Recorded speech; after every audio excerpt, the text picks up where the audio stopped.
Bueno, como ya habíamos anunciado, el tema para hoy es la 14ª enmienda. Habla siempre, tápate. Sí. El contexto de la 14ª enmienda surge de las necesidades de su tiempo. Entre los años 1861 a los 1900 se desarrolla la 14ª enmienda en la era de la reconstrucción.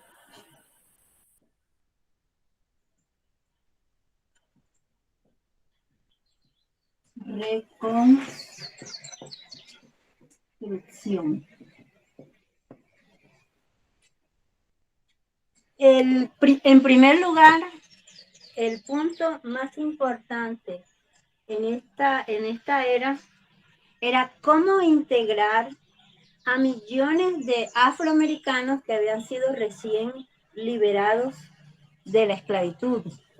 Cómo integrarlos a los sistemas sociales,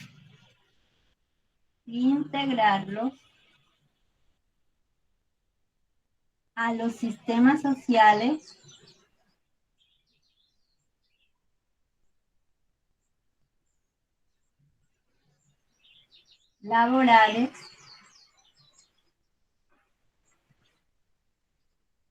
y políticos.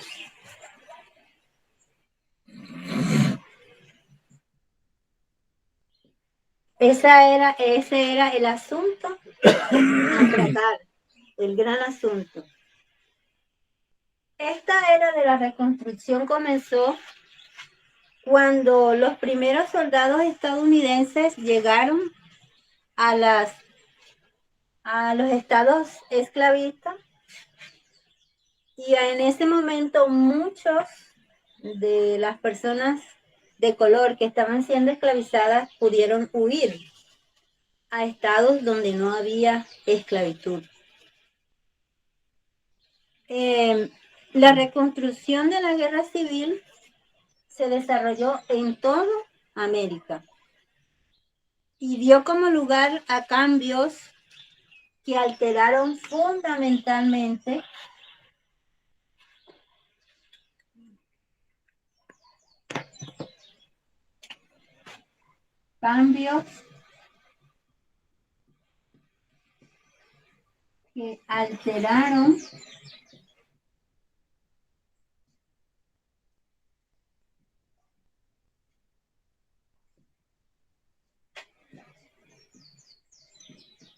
fundamentalmente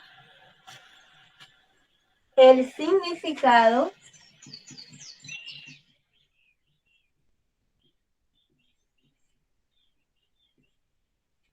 de la ciudadanía.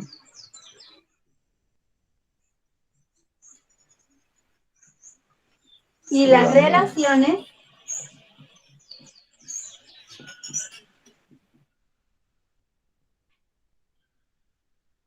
entre el gobierno federal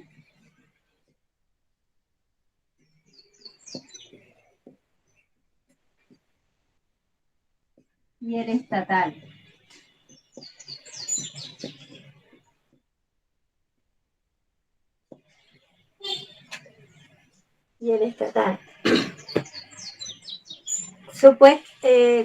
Como es digamos, de discernir, de entender, esta reconstrucción tenía unos enemigos, ¿verdad? ¿Y cuáles eran los enemigos? Esos enemigos eran los antiguos estados confederados.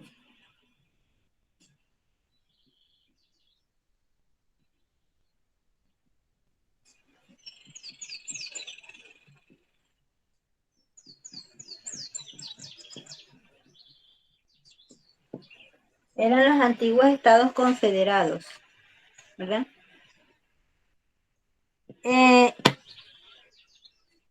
Una de las principales amenazas que se registra es el papel del presidente Andrew Johnson.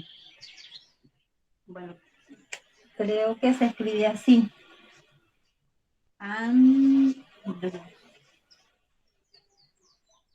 Si alguien me dice, así debe ser.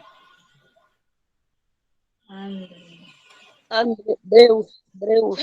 ¿Sí? Johnson. Si estoy equivocada, me perdono, me corrijo. Bueno, que él fue el que sucedió al presidente Abraham Lincoln después de su muerte. Bueno, ¿cuál fue ese papel? O sea, mientras los republicanos en el Congreso miraban cómo responder a las trascendentales cuestiones planteadas por la guerra civil, él nombró gobernadores provisionales.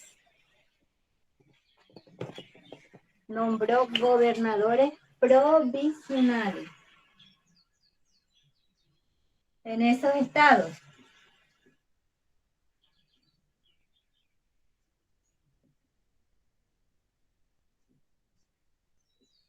Pero esos gobernadores provisionales eran las mismas personas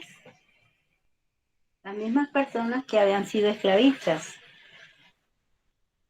Y le dio muchos indultos.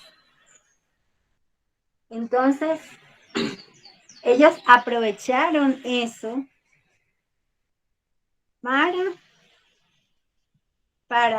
esclavizar nuevamente a las personas que habían sido recién liberadas. Estos captores dirigieron campañas de violencia para intimidar a los libertos y crearon los famosos códigos negros.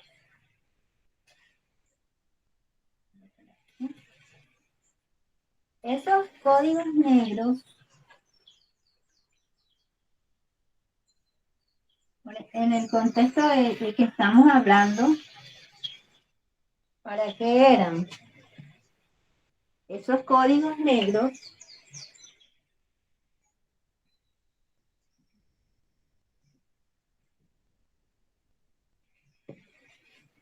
le impedían a las personas de color reclamar sus derechos. Y si reclamaban sus derechos, eran criminalizados, eran linchados y eran encarcelados y nuevamente volvían a ser esclavos. Entre estos códigos negros existían, ellos pues decían que los niños deberían ir a la escuela, pero en realidad no iban a la escuela. En realidad iban a las plantaciones a trabajar nuevamente a trabajar en esas plantaciones.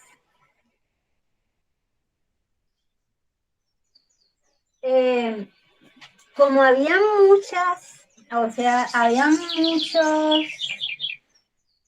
mucha violencia contra estas personas, en marzo de 1865, el Congreso aprobó una agencia para supervisar la transición de la esclavitud a la libertad. Creó una agencia para supervisar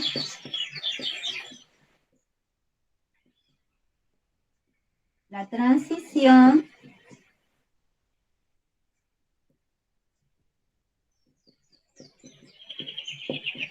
de la esclavitud a la libertad.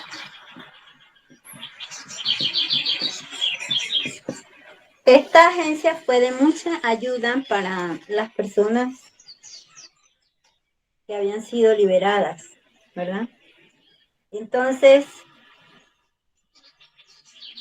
esta agencia logró anular muchas leyes discriminatorias que estos gobernadores habían implementado. Y las personas de color, a través de esta agencia, los afroamericanos lograron modificar que les garantizaran sus derechos, como el derecho a votar,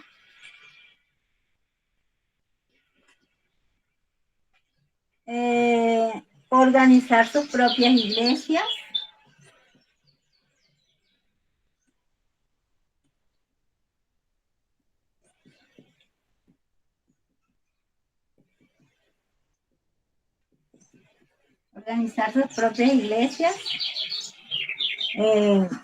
a vivir con quien quisiera,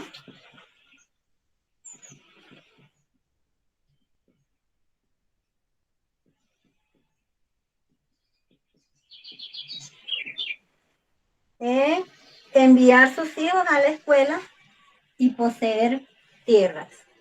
Esos fueron uno de los derechos básicos que ellos pudieron reclamar a través de esta agencia, ayudados por esta agencia. Los republicanos, en consecuencia de estos códigos negros, ¿verdad? Ellos se negaron a sentar delegados estatales de Johnson. Y a partir de allí se produjo un notable flujo de gestación que transformó la ley federal y la Constitución de Estados Unidos. Y la raíz de este cambio era la relación de los ciudadanos con el gobierno.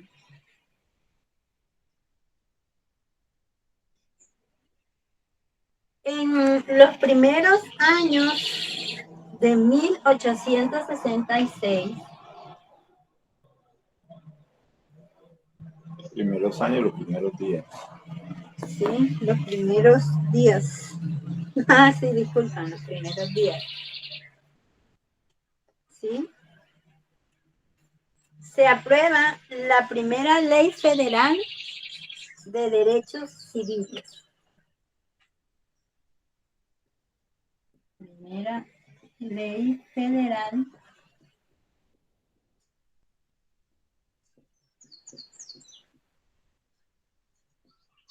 de derechos civiles.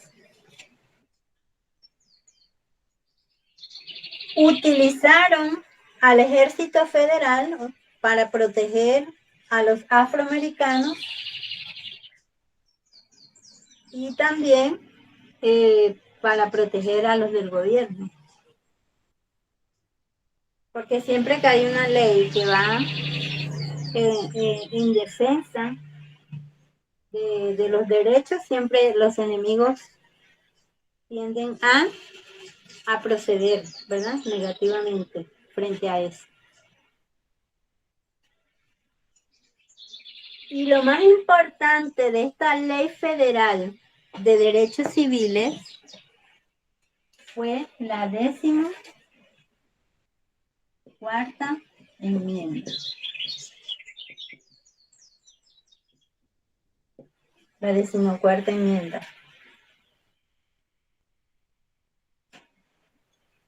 Que establecía que todas las personas nacidas en Estados Unidos eran ciudadanos de Estados Unidos y tenían los mismos derechos a ser protegidos por la ley.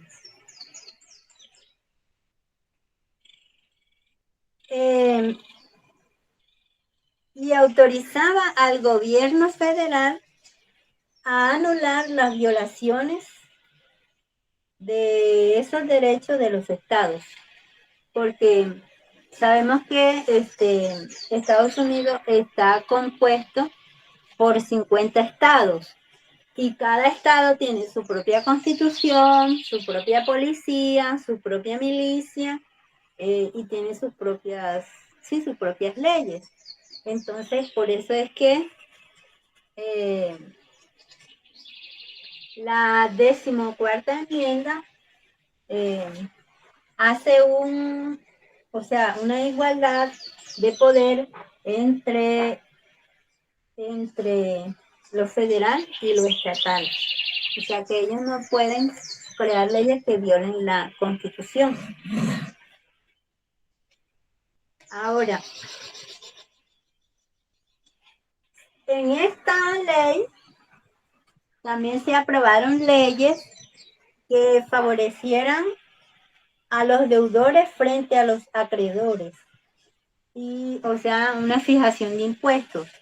Y este dinero fue invertido en escuelas públicas para blancos y negros. Y para infraestructura, para ferrocarriles y otros proyectos, ¿verdad? Entonces, la respuesta que dan los sureños, dicen muchos sureños blancos, dijeron que esto les había sido impuesto ilegalmente. Y ellos se sentían justificados para entrar en una rebelión. Y se opusieron a través del Ku Klux Klan, ¿verdad? Que ejercieron mucho control, mucha violencia y recurrieron a la intimidación, al fraude para influir en los resultados de las elecciones. Los afroamericanos también crearon sus grupos de defensa en contra del Ku Klux Klan, ¿verdad? Pero al final la supervivencia de los gobiernos dirigidos democráticamente en el sur dependían de la voluntad del gobierno federal. El Congreso aprobó la 15ª enmienda para garantizar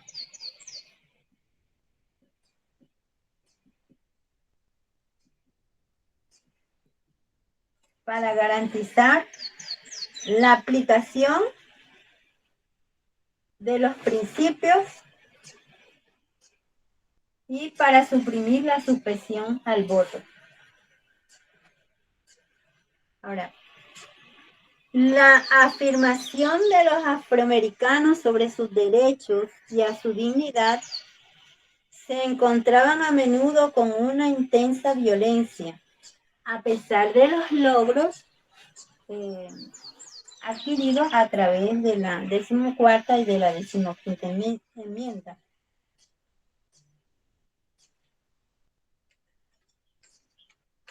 Pero eso era un supuesto, porque en los años 1880, entre los años 1890, el Congreso no tenía la intención de proteger los derechos de los afroamericanos. ¿Por qué? En el sur, cada semana entre 2 y 3 personas negras eran linchadas.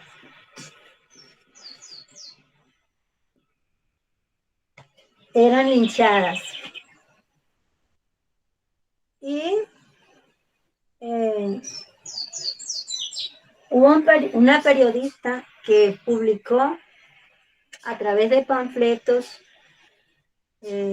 cómo era la realidad de la violencia que se estaba viviendo en el sur. La violencia contra las personas de color. Y esto dio como un tip a los gobiernos estatales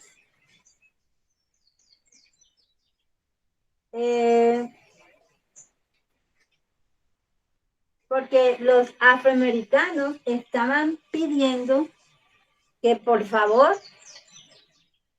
las promesas que se registraban en la 13ª, 14ª y 15ª enmienda les fueran cumplidos, no quedaran en el papel. Entonces, esta periodista registra que la igualdad de derechos era una ficción, eso era irreal, y que lo que predominaba era una clase racista y elitista. De hecho, acá también hubo personas reclamando sus derechos ante la corte. Y en uno de esos casos,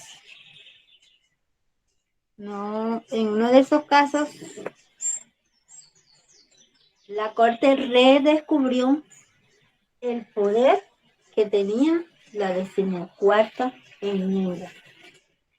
Y a través de ese poder, de ese redescubrimiento que redescubrieron los poderes de la 14ª enmienda, se restituyeron muchos de los derechos. Se restituyeron derechos civiles a los reclamantes, a las personas de color. Se les restituyeron muchos derechos. Recurriendo a las leyes de reconstrucción, como ya lo había dicho. Y entre los años 1964 y 1965, el Congreso aprobó nuevas leyes de derechos civiles y de votos que pretendían desmantelar a Jim Crow. Así se dice. Jim Crow. Crearon todas esas leyes en contra de la segregación. El sur seguía resistiéndose. ¿Y cómo el Congreso logró frenar al sur?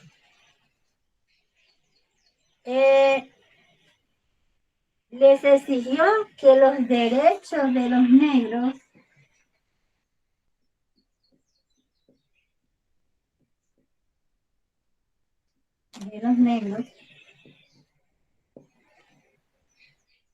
debían serles respetados, debían serles,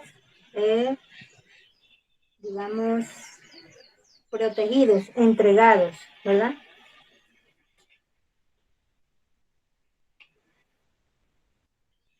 O, si no, lo estoy diciendo en mis propias palabras, o se les disminuía su representación en el Congreso. De esa manera, el Congreso les exigió a ellos la ratificación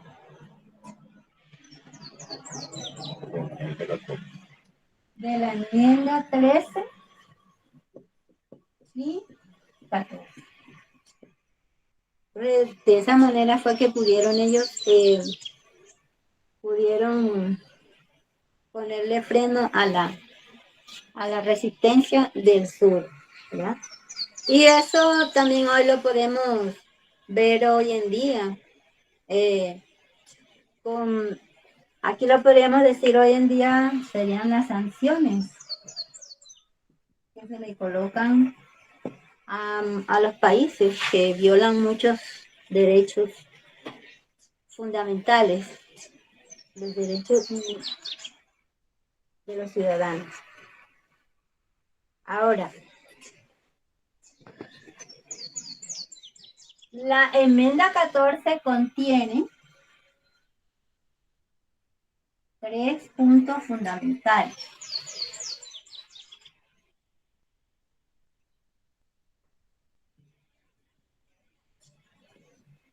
Que son aplicables a nivel federal y a nivel estatal. Hay un dato interesante.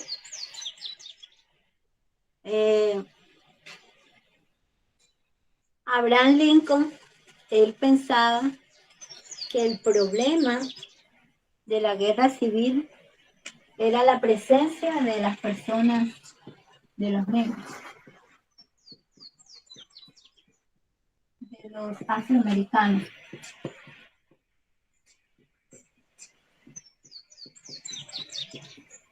Él pensaba que ese era el problema de fondo. Gracias, amor. Y él decía, bueno, para resolver este problema, vamos a enviar las personas de color a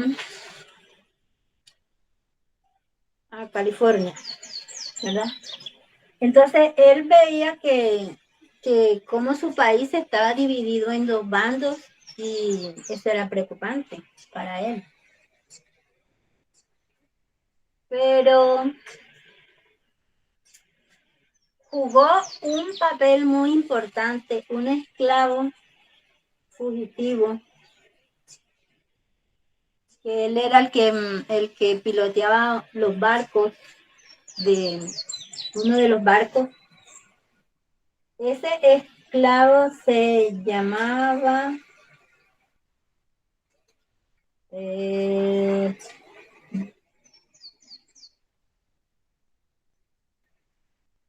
Frederick Douglass o Douglas, ¿no? Bueno, yo lo escribía Douglas. Bueno, creo que es así.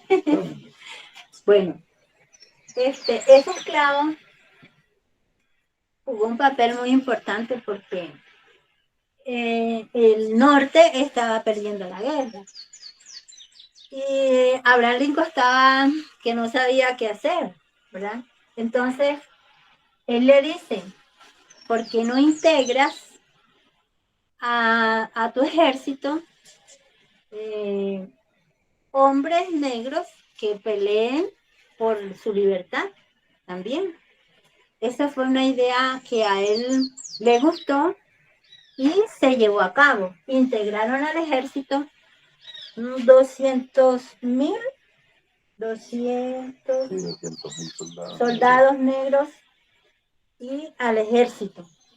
Entonces fue fortalecido ese ejército. Sabemos que el norte gana la guerra y después Abraham Lincoln dice, bueno, es justo que estas personas negras se les dé el derecho a votar. Y eso y el telégrafo y el ferrocarril contribuyeron a la victoria del norte. Gracias, amor, por el aporte. Y esa fue la causa de la muerte de Abraham Lincoln. Haber incluido a esas personas negras en el ejército y sobre todo que se les diera el mismo derecho de voto que a las personas blancas. Ahí se vio pues el racismo tan tremendo que hasta mismo presidente Sí, fue víctima. Sí, sí. Y eso lo hizo Abraham Lincoln a través de una declaración que fue la declaración de emancipación. La declaración de emancipación. Bueno, este es el contexto histórico en que se desarrolla la enmienda 14. Entonces, ahora vamos a ir al contenido de la enmienda 14, ¿verdad? La enmienda 14 fue aprobada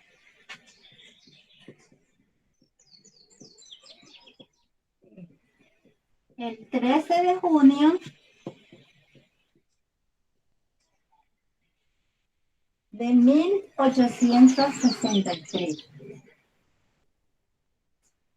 Puesta en acción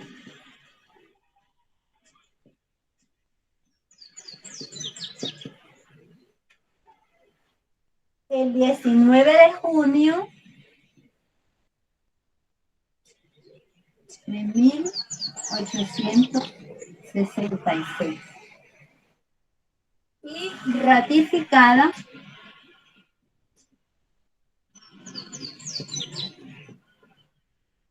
en 1868. Contiene 3 secciones. La primera sección, la sección de privilegios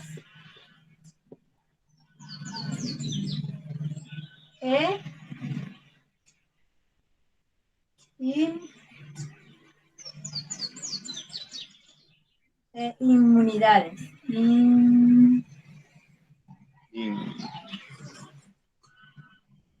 Inmunidades.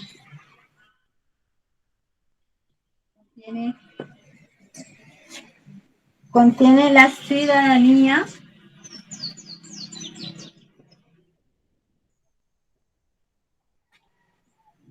proceso legal adecuado,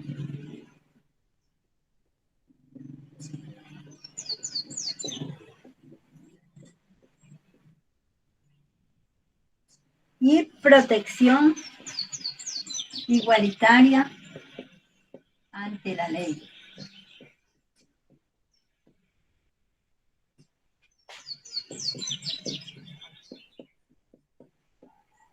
Ante la ley.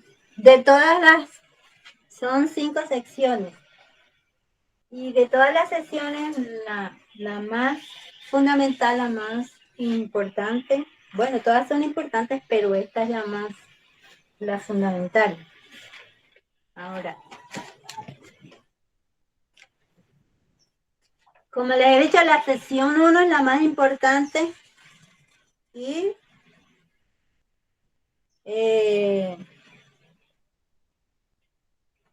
¿por qué? Porque esta sección se desarrolla a lo largo de la historia, ¿verdad?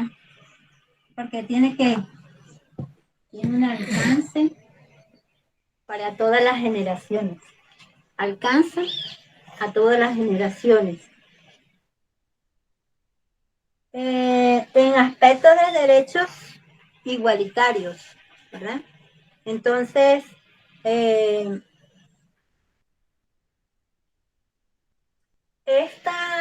esta sesión está claramente designada para impedir que los gobiernos estatales discriminaran a los estadounidenses de raza negra y a lo largo de los años desempeñaría un papel fundamental en muchos casos enigmáticos de derechos civiles, ¿verdad? Aspecto de los derechos de otros grupos minoritarios, que incluían personas homosexuales, transexuales, derechos de la mujer, etcétera. La sección 2 habla sobre cómo se eligen los representantes para el Congreso. La enmienda dice, disculpe, la sección 2, la Casa de los Representantes. Se trata cómo van a enviar los representantes estatales al gobierno. Esto se trata de representación estatal. Cómo los estados mandan a sus representantes al Congreso. Tiene que ver con los números. Cuanto más población haya en los estados, más miembros pueden enviar al gobierno federal.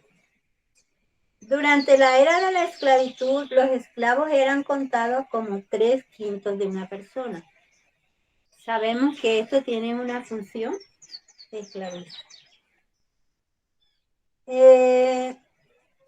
Habían tantos esclavos en los estados del sur que tendrían más representación federal que los estados del norte. Ahora ya no hay esclavitud, todos son contados como una persona individual. O sea que la sección 2 derogó la cláusula de los 3/5.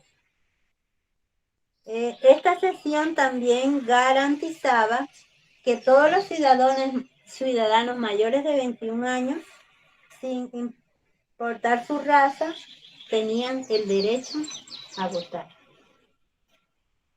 La sección 3 prohíbe que cualquier persona que haya estado involucrada en una rebelión contra el estadounidense ocupe algún cargo en la oficina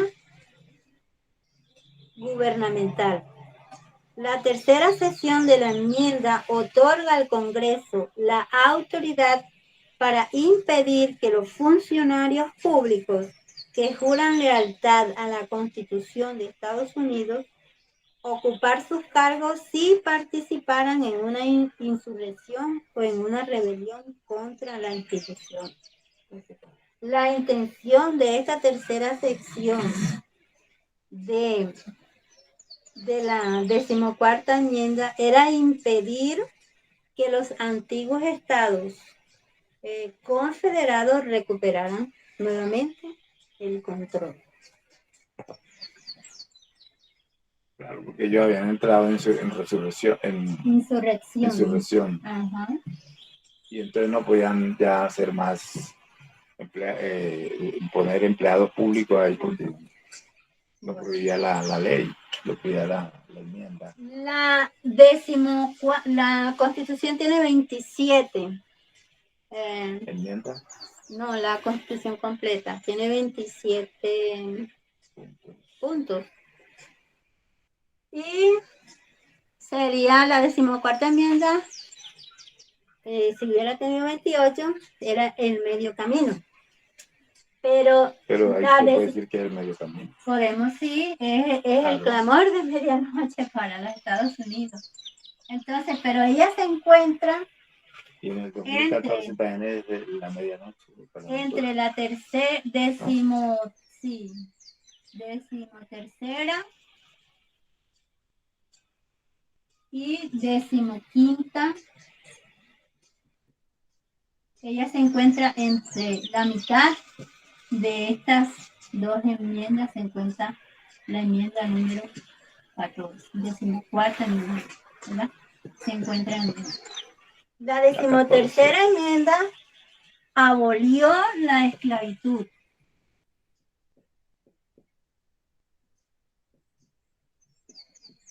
Abolió la esclavitud,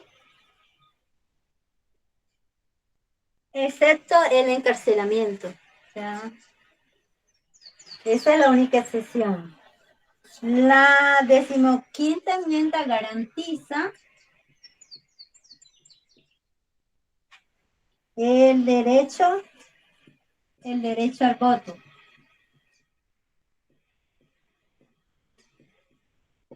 Y la 14ª enmienda ofrece igualdad,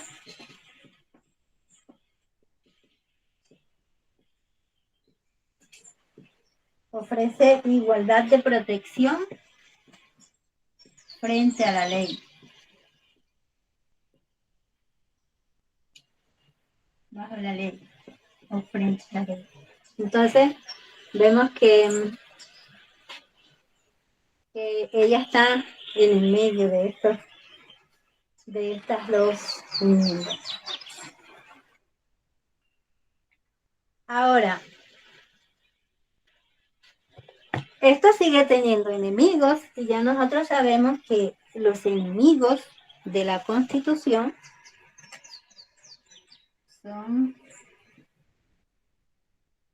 los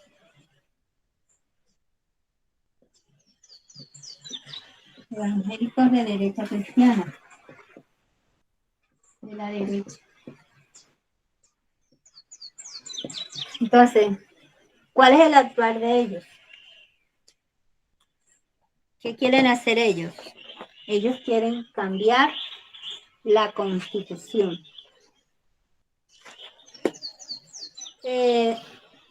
¿Cómo la quieren cambiar? Quieren llevarla. Nosotros sabemos que la Constitución, ella es un principio, ¿verdad? Es una estrella, como lo dijo el presidente Obama, una estrella polar que iba a guiar a los Estados Unidos en la vía correcta. Un documento perfecto, aunque comenzó imperfecto. ¿Pero por qué era un documento perfecto? Porque ella se iba a ajustar a las necesidades generacionales. A medida que la sociedad iba cambiando, esa Constitución tenía la posibilidad de ajustarse a las necesidades sociales de la época. Entonces, ¿qué quieren hacer ellos? ¿Qué están haciendo?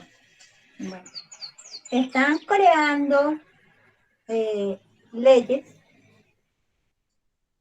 absurdas, muy absurdas, sobre todo en contra de los derechos reproductivos de la mujer, que es lo que está, el derecho que está bajo amenaza, uno de los grupos minoritarios que están bajo amenaza.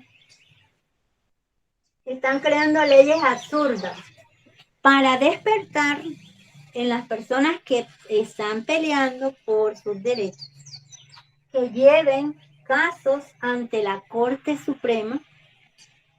¿Y por qué están haciendo eso?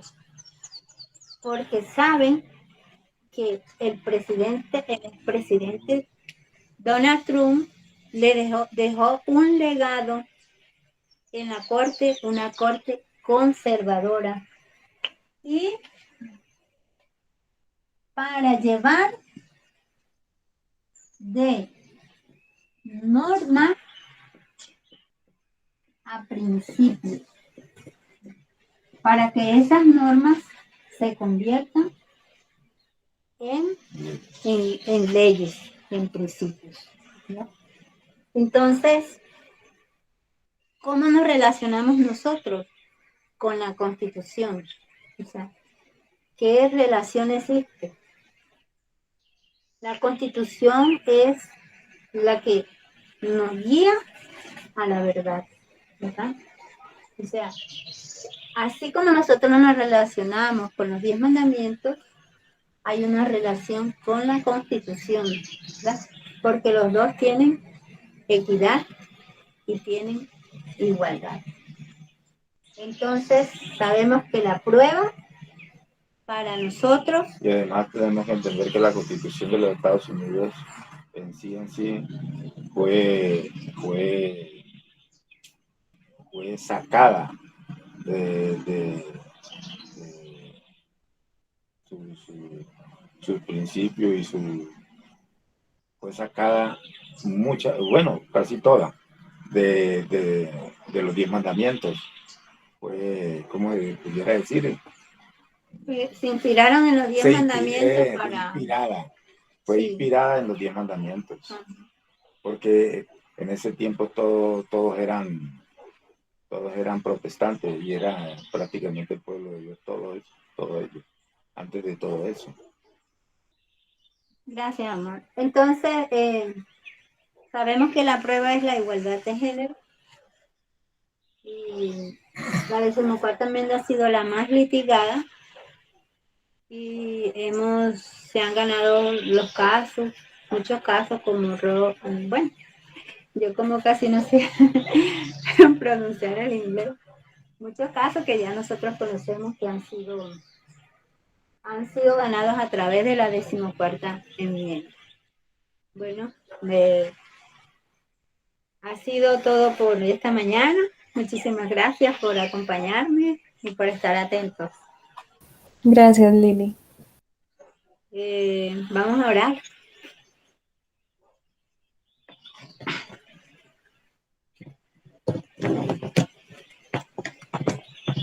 Muchas gracias, Dios, por habernos tenido reunidos en esta mañana, porque tomaste el control de los medios y no hubo ninguna interrupción. Gracias, Señor, porque usted nos guía a toda verdad.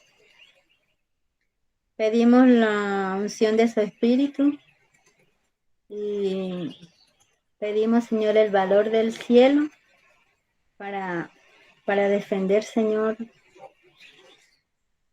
los derechos, para ayudar al cambio de la mentalidad de las personas, para que también puedan ser restituidas sus derechos y también, Señor, nosotros podamos vivir este mensaje con el cual podamos atraer, Señor, las almas a ti. Amén. Bendice a cada persona que ha estado presente en este momento y a todas las que no lo han estado. Bendice este movimiento, bendice a la anciana Teja, al anciano Parminder. Y ayúdanos, Señor, a serte fieles cada día más. Bendiciones que te rogamos en el nombre de Jesús. Amén. Amén. Amén. Amén.